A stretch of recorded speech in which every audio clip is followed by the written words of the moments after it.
สบายดีท่านผู้ฟังที่เคารพทุกท่านพบกับรายการวิทยุภาคภาษาลาวสถานีวิทยุ FEBC รายการ30นาทีต่อไปนี้หวังว่าจะเป็นประโยชน์ต่อท่านผู้ฟังในการดำเนินชีวิตเมื่อท่านผู้ฟังได้ติดตามรายการนี้ท่านก็จะมีความหวังมีความสุขในการดำเนินชีวิตเชิญท่านผู้ฟังติดตามได้ดังต่อไปนี้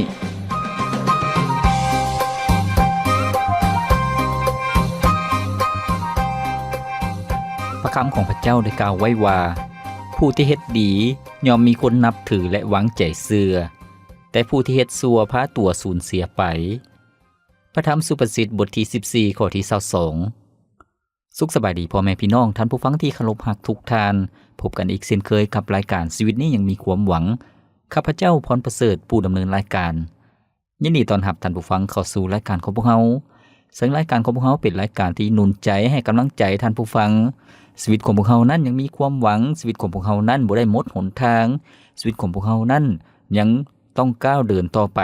ด้วยความมั่นคงด้วยกำลังที่เข้มแข็งท่านผู้ฟังดังนั้นรายการของพวกเราจึงได้นำเสนอให้กับพี่น้องประชาชนลาวทุกๆท่านที่จะได้รับฟังเรื่องราวที่ให้แง่คิดให้ความรู้นะครับประพรให้กำลังใจแล้วก็เมื่อท่านผู้ฟังเปิดใจรับฟังรายการของพวกเราชีวิตของท่านผู้ฟังก็จะได้รับการเปลี่ยนแปลงใหม่เป็นชีวิตที่มีพลังเป็นชีวิตที่มีความหวัง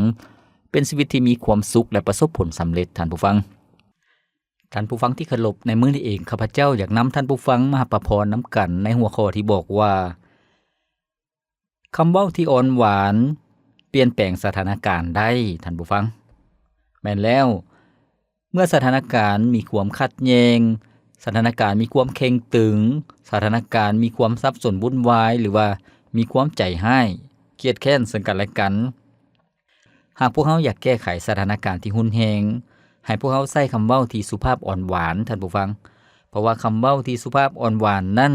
ก็มีผลกระทบท่านผู้ฟังแล้วก็มีผลสะท้อนสิ่งที่ดีเกิดขึ้นท่านผู้ฟังที่เคารพการใช้คำเว้าหรือว่าการใช้ถ้อยคำนั้นเป็นสิ่งที่มีผลสะท้อนโดยกงท่านผู้ฟังเพราะว่าคำเว้านั้นมีอิทธิพลคำเว้ามีอิทธิพลแนวใดท่านผู้ฟังหมายถึงคำเว้าของท่านผู้ฟังนั้นมีพลังอำนาจที่จะเฮ็ดให้ท้อถอยใจหรือเฮ็ดให้กำลังใจได้คำเว้าของท่านผู้ฟังนั้นสามารถที่จะฆ่าหรือทำลายได้หรือคำเว้าของท่านผู้ฟังสามารถที่จะนำมาเสริมการปิ่นปัวรักษาได้ท่านผู้ฟังดังนั้นจงใช้ถ้อยคำของท่านอย่างถูกต้องและมีประสิทธิภาพแม้นแล้วท่านผู้ฟังที่เคารพคำเว้าของพวกเขานั้นมีผลกระทบแล้วก็มีการตอบสนองที่เกิดขึ้นท่านผู้ฟังมีการค้นคว้าวิจัยในกองทัพเรือท่านผู้ฟังโดยมีจุดประสงค์เป้าหมายที่จะค้นหาว่าการใช้เสียงนั้นส่งผลกระทบต่อบรรดาทหารที่เป็นลูกเรือแนวใดเมื่อเขาเจ้าได้ยินคำสั่งหรือว่าเมื่อเขาเจ้ารับคำสั่งท่านผู้ฟังจากผลทดสอบปรากฏว่าวิธีที่คนผู้หนึ่งถูกเรียกหรือว่าถูกเอิ้น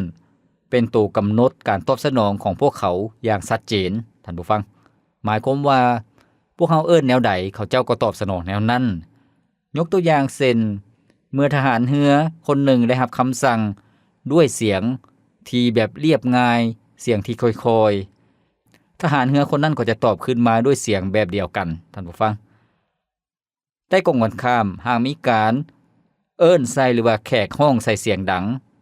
เราก็จะตอบสนองด้วยเสียงดังในแบบเดียวกันท่านผู้ฟัง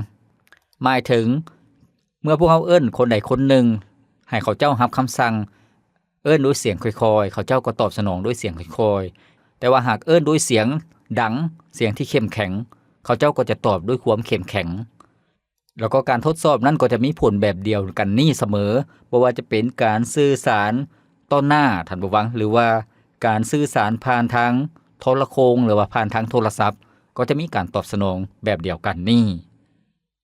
ดังนั้นท่านผู้ฟังที่เคารพจากการศึกษาการทดสอบเรื่องนี้เฮ็ดให้พวกเราคิดถึงการใช้คำเว้าหรือว่าการใช้ถ้อยคำของพวกเราก็คือว่าสิ่งที่พวกเราเว้าและวิธีการที่พวกเราเว้านั้นบ่เพียงแต่จะส่งผลกระทบต่อปฏิกิริยาของผู้ที่ตอบสนองเท่านั้นท่านผู้ฟังแต่ว่าการใช้คำเว้านั้นยังมีผลกระทบต่อการเกิดความขัดแย้งการพิดเถียงกัน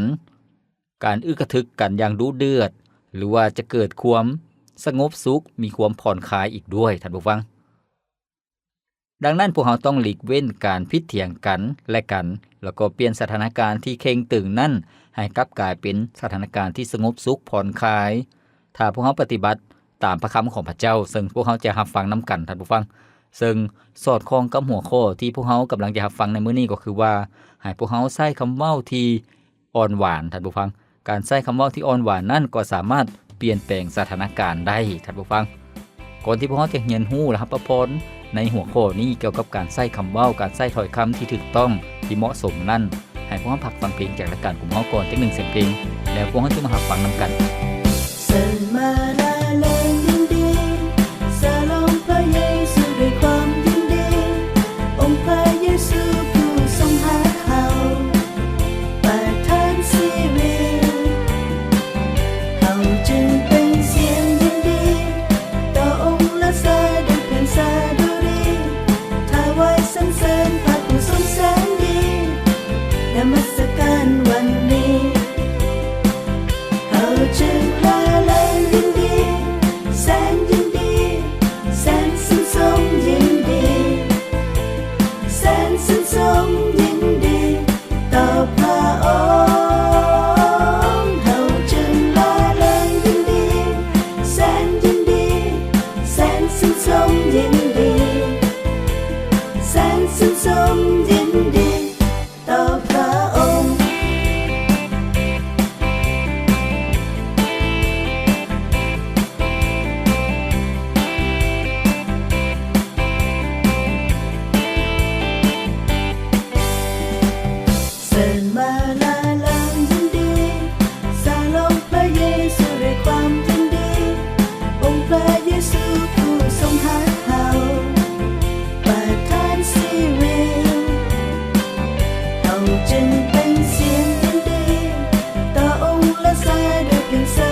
ท่านผู้ฟังที่เคารพวันนี้พวกเรากำลังรับฟังกำลังรับพรนำกันในหัวข้อที่บอกว่า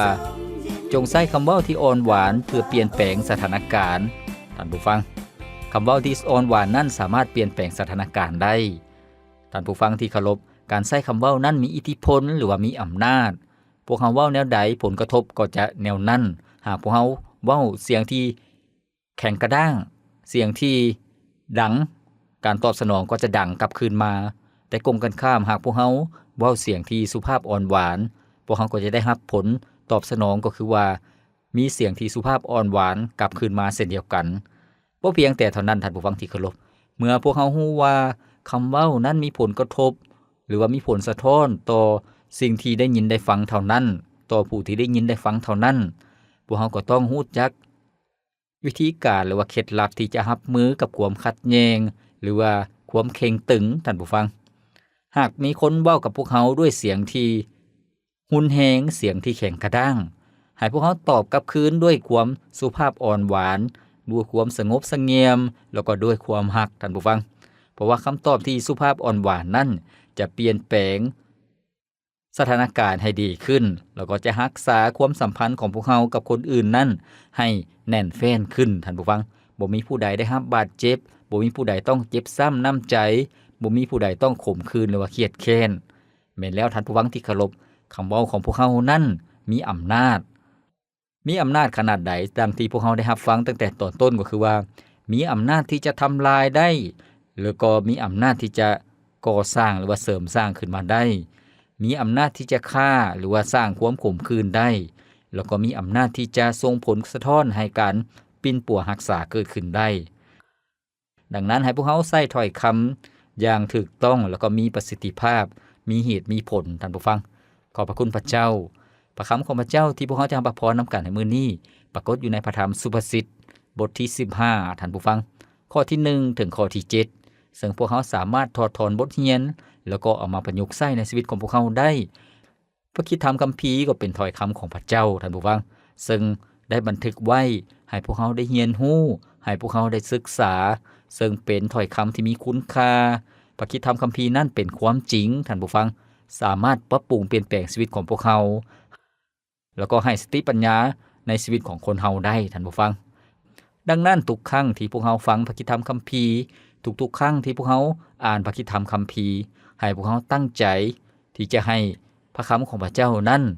ซึมเข้าไปในชีวิตของพวกเฮาในความคิดจิตใจของพวกเฮาเพราะว่าพระคำของพระเจ้านั้นมีฤทธิ์เดชท่านผู้ฟังดังที่ได้กล่าวไปให้พวกเรามาฟังนำกันตั้งแต่ข้อที่1ถึงข้อที่7ซึ่งได้กล่าวไว้ว่าคำตอบอันอ่อนหวานระงับความโกรธไว้แต่คำเว้าหยาบซ่ายั่วให้โมโหซบปากของคนมีปัญญาแจกจ่ายความรู้ที่จับใจแต่ปากของคนโง่จ้าพัดเผยความโง่เง่าของตนออกมาทุกเหตุการณ์ที่เกิดขึ้นพระเจ้าอย่าเวหู้เห็นพระองค์เป็นผู้เฝ้าเบิงทั้งคนดีและคนชั่วลิ้นที่อ่อนสุภาพเป็นต้นไม้แห่งชีวิตแต่คำเว้าจาที่หยาบคายเฮ็ดให้จิตใจซอกซ้ำคนโง่จ้าประมาทคำพ่อบอกสอนแต่คนมีปัญญารับเอาไปปฏิบัติพร้อมเมื่อตกที่ลำบากคนชั่วสูญสิ้นทรัพย์สมบัติแต่คนชอบธรรมรักษาทรัพย์สมบัติไว้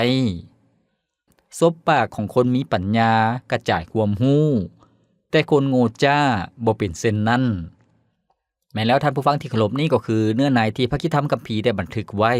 พระคิดธรรมคัมภีร์ในพระธรรมสุภาษิตบทที่15ท่านผู้ฟังอันที่จริงแล้วในพระธรรมสุภาษิตทั้งหมดมี31บทแต่ละบทก็ได้แนะนำแนวทางที่สำคัญให้พวกเฮาในการดำเนินชีวิตบ่ว่าจะเป็นการคบหมู่เพื่อนบ่ว่าจะเป็นการรักษากฎบัญญัติของพระเจ้าบ่ว่าจะเป็นการหลีกเว้นจากความชั่วร้ายต่างๆบ่ว่าจะเป็นชีวิตที่หลีกเว้นจากความขี้คร้านชีวิตที่หลีกเว้นจากการเว้าจาให้สาระชีวิตที่หลีกเว้นจากการคบหมู่เพื่อนที่บ่ดีชีวิตที่หลีกเว้นจากการกินเหล้าดื่มเหล้าหรือว่าเป็นคนมักเมาเหล้านอกจากนั้นก็มีคำแนะนำเกี่ยวกับการรักษาจิตใจของตนเองคำแนะนำเกี่ยวกับวิธีการสั่งสอนลูกเต้าและมีหลายๆอย่างท่านผู้ฟังแล้วก็ดังที่พวกเรากำลังรับฟังกันในตอนนี้ก็คือว่าในบทที่15ตั้งแต่ข้อ1ถึงข้อที่7ท่านผู้ฟังได้กล่าวถึงการใช้คำเว้าหรือว่าการใช้ลิ้นท่านผู้ฟังซึ่งตอนที่ผ่านๆมาพวกเราได้รับฟังเรื่องหนึ่งซึ่งเป็นตัวอย่างเกี่ยวกับการใช้คำเว้าที่ถูกต้องหรือว่าหัวข้อเรื่องอิทธิพลของลิ้นหรือว่าอิทธิพลของคำเว้าท่านผู้ฟังซึ่งพวกเราได้เรียนรู้เกี่ยวกับมีตัวอย่างนักปรัชญาคนหนึ่งเป็นชาวกรีกโบราณท่านผู้ฟังเพิ่นได้บอกคนใช้ของเพิ่นให้แต่งอาหารที่แซ่บซ้อยที่สุด1รายการให้เพิ่นกินคนใช้ของลาวเป็นคนที่ฉลาดลักแหลมลาวจึงใช้เมนูอาหารที่มาจากวัตถุดิบของการใช้ลิ้นท่านผู้ฟังบ่ว่าจะเป็นลิ้นงัวลิ้นควายหรือว่าลิ้นหมูเอามาปรุงแต่งท่านผู้ฟังถ้าเว้าถึงรายการอาหารเกี่ยวกับการเอาลิ้นมาเป็นวัตถุดิบก็คือคิดถึงบ้านเฮาในห้านอาหารแคมทางหรือว่าห้านอาหารทั่วไปจะมีเมนูปิ้งลิ้นแม่นบ่ท่านผู้ฟังเป็นอาหารที่แซ่บซ้อยหลายๆคนก็มักท่านผู้ฟังคนรับใช้ที่ฉลาดลักแหลมของเรานั่นได้เฮ็ดอาหารที่แซ่บที่สุดนั่นก็คือเฮ็ดมาจากลิ้นเพื่อให้เจ้านายได้กินและเราอธิบายว่าเป็นสิ่งที่ตักเตือนพวกเขาให้ระลึกถึงว่าลิ้นนั้นสามารถให้ความเบิกบานมนต์ซื่นโดยการเปลี่ยนความโศกเศร้าให้กลับกลายเป็นความเบิกบานได้แล้วก็ลิ้นนั้นนำการปีนปัวรักษาได้ให้กำลังใจสำหรับคนที่มีความหวังได้ก็คือว่าลิ้นนั้นมีคุณประโยชน์หมายถึงการใช้คำเว้าในทางที่ถูกต้องนั้นมีคุณประโยชน์ท่านผู้ฟังสามารถสร้างสันติภาพสร้างความสงบสุขหรือว่าการคืนดีได้บ่โดนต่อมานักปราชญ์ชาวกรีกคนนั้นก็ได้บอกคนรับใช้ของเพิ่นบอกว่าให้แต่งกินเมนูอาหารที่ขี้ร้ายที่สุดหรือว่าบ่แซ่บที่สุดไปเฮ็ดมา1รายการคนรับใช้ที่ฉลาดหลักแหลมคนนั้นก็ไปเฮ็ดอาหารที่เฮ็ดมาจากวัตถุดิบก็คือลิ้นเช่นเดียวกันในการปรุงแต่งอาหาร และเราได้อธิบายว่าเมนูอาหารนี้เป็นอาหารที่บ่แซ่บที่สุดเฮ็ดให้พวกเขาระนึกถึงลิ้นถ้าพวกเขาใส่บ่ถูกก็นำไปสู่การทำลายหากพวกเขาใส่ลิ้นหรือว่าใส่คำเว้าที่บ่ถูกต้องก็นำไปสู่เฮ็ดให้คนหมดหวังให้ความหวังเฮ็ดให้คนโศกเศร้าซ้ำบ่นำการใส่คำเว้าหรือว่าการใส่ลิ้นในทางที่บ่ถูกต้องก็จะสร้างความแตกแยกของคนในครอบครัวของญาติพี่น้องของพ่อแม่ลูกแล้วก็สร้างผลสะท้อนระดับประเทศได้เฮ็ดให้เกิดสงครามได้ฉะนั้นท่านผู้ฟังที่เคารพจากตัวอย่างในเรื่องเล่านี้เฮ็ดให้พวกเราได้รู้ว่าการใช้คำเว้าหรือว่าการใช้ลิ้นนั้นมีอิทธิพลหลายพวกเราต้องใช้คำเว้าที่ถูกต้องท่านผู้ฟังอย่างเหมาะสมดังข้อที่1ที่บอกว่าคำตอบอันอ่อนหวานระงับความโกรธไว้แต่คำเว้าหยาบซ่ายั่วให้โมโหแม่นแล้วท่านผู้ฟังที่เคารพหากพวกเราต้องการจะแก้ไขสถานการณ์ที่เข่งตึงสถานการณ์ที่ผิดเถียงกันให้พวกเราลองใช้คำเว้าที่สุภาพอ่อนหวานใช้คำเว้าที่น้ำเสียงที่อ่อนโยนสงบสุขและประกอบด้วยความรักเพราะว่าคำตอบที่อ่อนหวานนั้นก็จะสร้างความเปลี่ยนแปลงมาสู่การสนทนากันได้หรือว่าสร้างสายสัมพันธ์ที่ดีได้ท่านผู้ฟังขอบพระคุณพระเจ้าให้พวกเราพักฟังเพลงจากรายการของพวกเราอีกจัก1เสียงเพลงแล้วพวกเราจึงมารับฟังนำกันอีกในช่วงสุดท้ายของรายการของพวกเราเกี่ยวกับการใช้คำเว้าที่อ่อนหวานนั้นสามารถเปลี่ยนแปลงสถานการณ์ได้สาธุสาธุสาธุผู้เป็นเจ้าทรงเดชะเวลาสาวพวกข้าสมควรห้องเพลงยงยอพระนามสาธุสาธุสาธุแด่พระเจ้าผู้เมตตาปรากฏเป็นสามตนแม่นพระเจ้าองค์เดียวสาธุสาธุสาธุสาวสวรรค์สาวโลกาส่วนกันมาถวายพระเกียรติแด่ผู้เป็นเจ้าองค์เดียวองค์ผู้บริสุทธิ์นั้นควรมนุษย์จะบูชาผู้ทรงสภาพอยู่ตลอดวันเวลาสาธุสาธุสาธุแม้นมืดบังพระองค์ไว้เฮ็ดให้ตาคนบาปเฮานี้บ่อาจเห็นรัศมีพระผู้บริสุทธิ์นั้นบ่มีภัยเท่าเทียมใดสมบูรณ์ด้วยฤทธิ์เดชความหักความเมตตา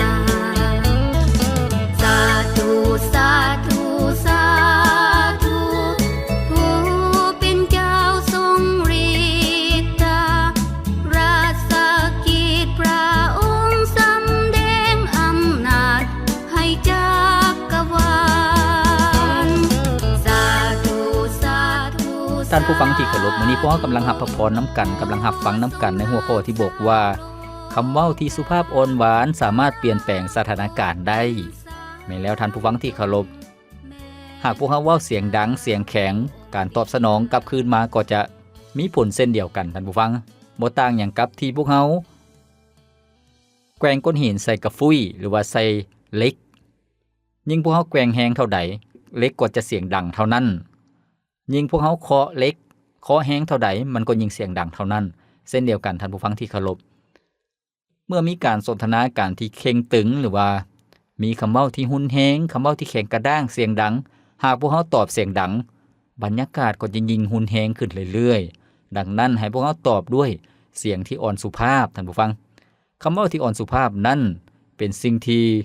เป็นปัวรักษาคำเว้าที่อ่อนสุภาพนั้นมีคุณประโยชน์คำเว้าที่อ่อนสุภาพนั้นมีผลประโยชน์ในด้านบวกท่านผู้ฟังพ วกเราสามารถใช้ได้ในทุกๆสถานการณ์ทุกๆกรณีบ่ว่าผัวหรือเมียที่ล้มกันให้พวกเราเว้าคำเว้าที่สุภาพอ่อนหวานต่อกันและกันคนหนึงอาจจะใจร้ายเว้าเสียงดังแต่คนนี้ที่ตอบสนองบ่ว่าเป็นผัวหรือผู้เป็นเมียก็ต้องตอบคืนด้วยความสุภาพอ่อนหวานด้วยเสียงที่อ่อนโยนด้วยความรักท่านผู้ฟังลูกเต้าหรือว่าพ่อแม่หรือว่าหมู่เพื่อนหรือว่าญาติพี่น้องหรือว่าเพื่อนร่วมงานบ่อนเฮ็ดเวียกให้พวกเราใช้คำเว้าที่ดีคำเว้าที่สุภาพอ่อนหวานแล้วพวกเราก็จะได้เก็บเกี่ยวสิ่งที่ดีท่านผู้ฟังข้อต่อไปข้อที่2ได้บอกว่าซบปากของคนมีปัญญาแจกจ่ายความรู้ที่จับใจแต่ปากของคนโง่จ้าพัดเผยความโง่เง่าของตนออกมาแม่นแล้วท่านผู้ฟังที่เคารพพระเจ้าอยากให้พวกเขาเป็นคนที่มีสติปัญญาหมายถึงเป็นคนที่คิดตึกตองสิเว้าหยังสิว่าหยังพวกเขาต้องคิดก่อนแล้วจึงเว้าพวกเขาต้องคิดว่าหากพวกเขาเว้าออกไปแล้วเขาเจ้าคนที่ได้ยินได้ฟังนั้นจะพึงพอใจหรือบ่หรือว่าจะสร้างความเจ็บปวดให้กับเขาเจ้าหรือบ่คัดหูเขาเจ้าหรือบ่ท่านผู้ฟังหากพวกเขาใส่คำเว้าที่มีประสิทธิภาพคำเว้าที่สุภาพอ่อนหวานพระคัมภีร์บอกว่าแจกจ่ายความรู้ที่จับใจหมายถึงคนที่ได้ยินได้ฟังก็พึงพอใจแล้วก็ได้รับความรู้เป็นประโยชน์ท่านผู้ฟังบ่ว่าพวกเขาจะโอ้ล้มเรื่องหยังก็ตามหากพวกเขาใช้คำเว้าที่ดีที่เหมาะสมมีความรู้บ่แม่นคำเว้าที่ขี้ตัวหลอกลวงบ่แม่นคำเว้าที่สัวซ่าลามกบ่แม่นคำเว้าที่บ่สุภาพบ่แม่นแนวนั้นให้พวกเขาเว้าคำเว้าที่สุภาพแล้วก็มีความรู้พระคัมภีร์บอกว่าแต่ปากของคนโง่จ้าพัดเผยความโง่เง่าของตนออกมาหมายถึงคนที่เว้าแล้วบ่คิดเว้าแล้วบ่ฮู้ว่าจะไปทำให้คนอื่นหรือบ่เว้าตามใจตนเองบ่แม่นแนวนั้นท่านผู้ฟังข้อต่อไปข้อที่3ได้บอกว่าทุกเหตุการณ์เกิดขึ้นพระเจ้าอย่าเวฮู้พระองค์เป็นผู้เฝ้าเบิ่งทั้งคนดีและคนชั่วด้วยแม่นแล้วท่านผู้ฟังที่เคารพในข้อนี้หมายถึงพระเยซูในข้อนี้หมายถึงพระเจ้าเป็นพระเจ้าผู้ทรงฮู้ทั้งความคิดจิตใจและคำเว้าของมนุษย์ท่านผู้ฟังเหตุการณ์ต่างๆที่เกิดขึ้นในชีวิตของคนเฮาบ่ว่าจะเป็นเหตุการณ์ที่เปิดเผยหรือว่าเหตุการณ์ที่ลับลี้ลักอยู่ลักเฮ็ดลักไปลักคิดพระเจ้าทรงฮู้ท่านผู้ฟังดังนั้นให้พวกเราเป็นคนที่ยำเกรงพระเจ้า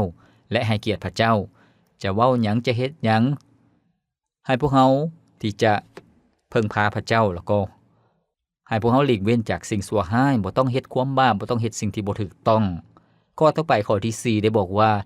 เล่นที่สุภาพเป็นต้นไม้แห่งชีวิตแต่คำเว้าจาที่หยาบคายเฮ็ดให้จิตใจโศกซ้ำแม้แล้วท่านผู้ฟังที่เคารพการใช้ลิ้นหรือว่าใช้คำเว้าที่อ่อนสุภาพนั้นพระคัมภีร์บอกว่าเป็นต้นไม้แห่งชีวิตต้นไม้แห่งชีวิตหมายถึงอย่างท่านผู้ฟังในพระคัมภีร์จะอธิบายภาพเปรียบเทียบหรือว่าภาพตัวอย่างเรื่องต้นไม้แห่งชีวิตต้นไม้แห่งชีวิตนั่นก็จะเป็นต้นไม้ที่มีความอุดมสมบูรณ์ต้นไม้ต้นเดียวนั่นที่เป็นต้นไม้ที่วิเศษแม้แต่ใบก็สามารถปิ้นปัวพยาธิโรคาทุกชนิดในโลกนี้ได้ต้นไม้แห่งชีวิตนั่นจะเป็นต้นไม้ที่อุดมสมบูรณ์มีผลของมันหรือว่ามีหมากของมัน12ชนิดตลอดปีท่านผู้ฟังนั่นก็คือต้นไม้แห่งชีวิตเป็นสัญลักษณ์ของการปิ้นปัวรักษาเป็นสัญลักษณ์ของการให้ชีวิตใหม่เป็นสัญลักษณ์ของความเบิกบานม่วนซื่นชีวิตที่มีความหวังท่านผู้ฟังพระคัมภีร์บอกว่าแต่คำเว้าที่หยาบคายเฮ็ดให้จิตใจซอกซ้ำคำเว้าที่หยาบคายหมายถึงคำเว้าที่เว้าเสียงดังคำเว้าที่บ่สุภาพคำเว้าที่บ่มีศีลธรรมคำเว้าที่บ่ได้คิดถึงคนได้ยินได้ฟังเฮ็ดให้คนที่ได้ยินได้ฟังนั้นจิตใจซอกซ้ำแล้วก็บ่เป็นสุขคนได้ฟังก็คัดหูแล้วก็ฟังแล้วก็เป็นสิ่งที่หยาบคายมันบ่ถูกต้องท่านผู้ฟังเมื่อคนอื่นป้อยด่าพวกเขาป้อยด่าคืนก็แสดงว่าแต่ละคนก็บ่ต่างหยังกับการพ่นยาพิษใส่กันท่านผู้ฟังการสาดยาพิษการสาดน้ำใส่กันทุกคนก็เปียกหมดดังนั้นท่านผู้ฟังที่เคารพหากคนอื่นเว้าหยาบซ่ากับพวกเขาบ่ต้องหยาบซ่าตอบให้พวกเขาที่จะเว้าอ่อนสุภาพกับเขาเจ้าข้อต่อไปข้อที่5บอกว่าคนโง่จ้าประมาทคำพ่อบอกสอนแต่คนมีปัญญารับเอาไปปฏิบัติพร้อมแม้แล้วท่านผู้ฟังที่เคารพพระคำของพระเจ้าได้ชี้แจง พระธรรมของพระเจ้าในข้อนี้พระคำของพระเจ้าได้แจ้งแยกให้พวกเขาเห็นคน2ประเภทก็คือคนโง่จ้ากับคนที่มีปัญญาท่านผู้ฟังคนโง่จ้านั้นจะบ่มักคำบอกสอนบ่มักคำแนะนำปฏิเสธคิดว่าตัวเองฮู้หมดคิดว่าตัวเองบ่ต้องการให้คนอื่นมาบอกมาสอนแสดงว่าเป็นคนที่หมิ่นประมาทแม้แต่พ่อแม่บอกสอนก็บ่ฟังแต่คนที่มีปัญญานั้นจะฟังคำแนะนำตักเตือนคำสั่งสอนแล้วก็เอาไปปฏิบัติตามชีวิตก็จะเพิ่มพูนความรู้แล้วก็มีชีวิตที่มีความปลอดภัยจากความบาปจากสิ่งชั่วร้ายต่างๆท่านผู้ฟังข้อต่อไปข้อที่7บอกว่าเมื่อตกที่ลำบากคนชั่วสูญสิ้นทรัพย์สมบัติแต่คนชอบธรรมรักษาทรัพย์สมบัติไว้แม้แล้วท่านผู้ฟังที่เคารพพระคำของพระเจ้าได้บอกให้เห็นถึงชีวิตที่มีความปลอดภัยชีวิตที่ได้รับพระพรท่านผู้ฟังเมื่อตกอยู่ในภัยอันตรายหรือว่าเหตุการณ์ที่บ่ดีเกิดขึ้นคนชอบธรรมนั่นก็จะมีทรัพย์สมบัติบ่ได้สูญเสียไปท่านผู้ฟังแต่ว่าคนชั่วร้ายนั้นจะสูญสิ้นหมายถึงจะถูกเผาผลาญไปแล้วก็จะถูกคนอื่นเอาไปหรือว่าจะสูญหายไปนั่นเองท่านผู้ฟังจะเป็นคนที่ทุกข์ยากขาดเขินแต่คนชอบธรรมนั้นพระเจ้าจะทรงอวยพระพรแล้วก็ชีวิตก็จะมีความปลอดภัยทุกๆด้านในชีวิตบ่ว่าจะเป็นด้านทางกายด้านทรัพย์สมบัติแล้วก็ด้านวัตถุเงินคำต่างๆท่านผู้ฟังข้อต่อไปข้อสุดท้ายข้อที่7ได้บอกว่าซบปากของคนมีปัญญากระจายความรู้แต่คนโง่จ้าบ่เป็นเช่นนั้นแม้แล้วท่านผู้ฟังที่เคารพบ่ว่าพวกเขาจะอยู่ในสังคมแนวใดหรือว่าอยู่ในสายสัมพันธ์แนวใดบ่ว่าพวกเขาจะโอ้ล้มกับไผผู้ใหญ่หรือผู้น้อยหลายคนหรือน้อยคนให้พวกเขาเป็นคนที่มีสติปัญญาแล้วก็ใช้คำเว้าที่ถูกต้องสอดคล้องที่เหมาะสมคำเว้าที่ให้เกียรติคนอื่นคำเว้าที่คิดแล้วค่อยเว้าคำเว้าที่สุภาพอ่อนหวานท่านผู้ฟังซึ่งจะเป็นประโยชน์จะเป็นด้านบวกแล้วก็จะเฮ็ดให้คนอื่นนั้นได้รับพระพรก็คือได้รับความรู้ท่านผู้ฟังคนอื่นก็อยากได้ยินได้ฟังคำเว้าของพวกเขาแต่ว่าคนโง่จ้านั้นเขาเจ้าจะใช้คำเว้าในการทำลายคนอื่นคำเว้าที่บ่มีประโยชน์คำเว้าที่แข็งกระด้างคำเว้าที่หยาบคายท่านผู้ฟังแล้วก็คำเว้าที่บ่ได้เสริมสร้างผู้ใดก็บ่อยากได้ยินได้ฟังแล้วก็เมื่อเว้าบ่ดีก็จะได้รับผลที่บ่ดีท่านผู้ฟังบ่ต่างหยังกับคำสุภาษิตลาวที่บอกว่าหว่านสิ่งใดก็เก็บเกี่ยวสิ่งนั้นดังนั้นท่านผู้ฟังที่เคารพให้พวกเขาเป็นคนที่ใช้คำเว้าที่สุภาพอ่อนหวานใช้คำเว้าที่มีความรักท่านผู้ฟังบางท่านก็จะมีประสบการณ์เพราะว่าเติบใหญ่ขึ้นมากับครอบครัวที่มีระเบียบวินัยการใช้คำเว้าที่ให้เกียรติซึ่งกันและกันอันนั้นก็บ่ยากสำหรับท่านผู้ฟังบางท่านแต่ว่าท่านผู้ฟังบางท่านเกิดอยู่ในครอบครัวหรือว่าอยู่ในสังคมที่คำเว้าบ่สุภาพเว้ากูเว้ามึงขออภัยท่านผู้ฟังแล้วก็เว้าแข็งกระด้างแต่พวกเขาก็สามารถที่จะพัฒนาปรับปรุงเปลี่ยนแปลงคำเว้าของพวกเขาท่าทีของพวกเขาได้ท่านผู้ฟังเพราะว่าหยังให้พวกเขาคิดเสมอว่าคำเว้านั้นเป็นตัวกำหนดว่าจะเกิดความขัดแย้งหรือว่าจะเกิดความสงบสุขจะสร้างความสงบสุขขึ้นมาได้แล้วคำเว้านั้นพวกเขาจะหลีกเว้นการพิษเถียงกันการป้อยด่ากันพวกเขาสามารถเปลี่ยนแปลงโดยการใช้คำเว้าที่สุภาพอ่อนหวานได้พวกเขาสามารถเปลี่ยนแปลงสถานการณ์ที่เคร่งตึงให้ผ่อนคลายโดยการใช้คำเว้าที่สุภาพอ่อนหวานได้ท่านผู้ฟังซึ่งองค์พระเยซูเจ้าก็เป็นพระเจ้าผู้ทรงสุภาพอ่อนหวานพระองค์ทรงอ่อนโยนท่านผู้ฟังดังนั้นสรุปก็คือว่าเมื่อพวกเขาต้องการแก้ไขสถานการณ์ที่หุนแฮงให้พวกเขาใช้คำเว้าที่อ่อนหวานท่านผู้ฟังดังพระคริสตธรรมคัมภีร์ในข้อที่1ที่บอกว่าคำตอบอันอ่อนหวานระงับความโกรธไว้แต่คำเว้าหยาบซ่ายั่วให้โมโหแม่นแล้วท่านผู้ฟังเมื่อไฟกองไฟกำลังร้อนขึ้นพวกเขาบ่ต้องเอาน้ำมันไปรดท่านผู้ฟังมันก็ยิ่งไฟนั้นก็ยิ่งแห้งขึ้นแต่กงกันข้ามให้พวกเขาเอาน้ำไปรดไฟที่ร้อนพวกเขาก็ต้องเอาน้ำเย็นไปรดแม่นบ่ท่านผู้ฟังเช่นเดียวกันหากพวกเขาใช้คำเว้าที่ดีเชื่อว่าท่านผู้ฟังก็จะได้รับพระพรเพราะว่าชีวิตก็จะมีแต่คนฮักมีแต่คนพอใจแล้วก็คนที่ได้ยินได้ฟังคำเว้าของพวกเขาก็จะพออกพอใจเช่นเดียวกันท่านผู้ฟังข้าพเจ้าหวังอย่างยิ่งว่าหัวข้อนี้จะให้พระพรที่ดีให้แง่คิดที่ดีสำหรับท่านผู้ฟังทุกๆท่านและการคบฮ้อดำเนินมาฮอดนี้ก็สิ้นสุดเพียงเท่านี้ข้าพเจ้าพรประเสริฐผู้ดำเนินรายการขอกล่าวคำว่าสบายดี